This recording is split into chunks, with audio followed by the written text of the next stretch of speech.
اهلا بيكم. وصفة النهاردة من حلويات رمضان الجميلة، اساور الجلاش بالكريمة والمكسرات. شكلها لذيذ وطعمها حلو قوي، من الحلويات الشرقية السهلة. هنعملها في البيت بكل سهولة ان شاء الله تعجبكم. يلا نشوف هنعملها ازاي. لو اول مرة تشوفوني، انا اسمي هند ودي قناتي، ويلا بينا نبدأ الوصفة.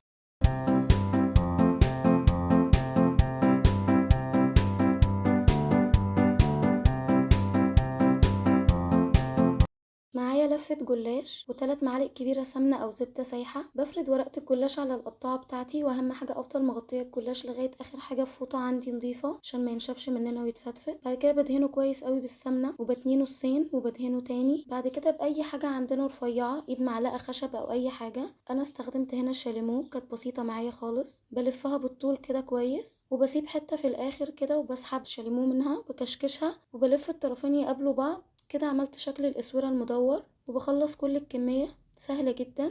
بحطه في صينية مدهونة سمنة وبدخله الفرن على درجة حرارة 180 لمدة 15 دقيقة. كنت مسخنة الفرن من قبل كده لغاية لما ياخد لون حلو من فوق ومن تحت، وبخرجه كده. بعد ما خرج من الفرن اخد لون حلو قوي.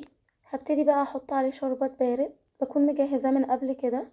طريقته سهلة: كوباية سكر ونص كوباية مية، برفعه على النار، واول ما يغلي بضيف عليه نص ليمونة وفانيليا. بوزع الشربات كويس قوي عليه. دي بقى مرحلة التزيين. عندي هنا كريم شانتيه، حطيت عليه نص كوباية كريمة لباني ومعلقتين قشطة، ضربتهم كويس بالمضرب الكهربائي لغاية لما يتماسك.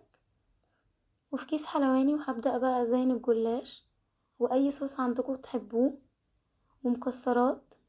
وبس كده. اتمنى تجربوه ان شاء الله يعجبكم، وبألف هنا.